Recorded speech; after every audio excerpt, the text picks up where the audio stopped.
أعوذ بالله من الشيطان الرجيم. بسم الله الرحمن الرحيم. وإذا قرئ القرآن فاستمعوا له وأنصتوا لعلكم ترحمون. صدق الله العظيم.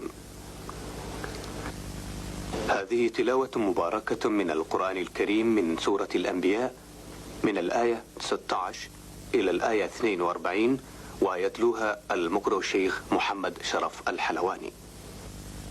بسم الله الرحمن الرحيم.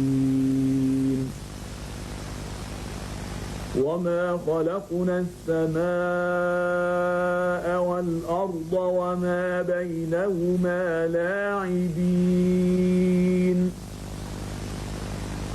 لو أردنا أن نتخذ لهوا لاتخذناه من لدنا إن كنا فاعلين.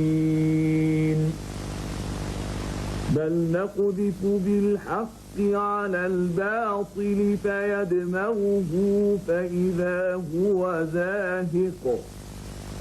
ولكم الويل مما تصفون. وله من في السماوات والأرض ومن عنده لا يستكبرون عن عبادته ولا يستحسرون. يسبحون الليل والنهار لا يفترون.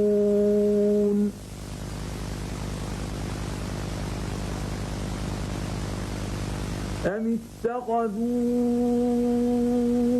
آلهة من الأرض هم ينشرون.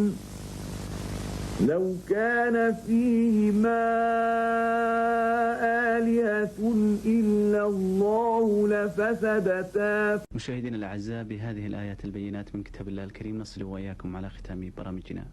سوف نعود ونلتقي بحضراتكم مجددا في تمام الساعة 10 من صبيحة هذا اليوم.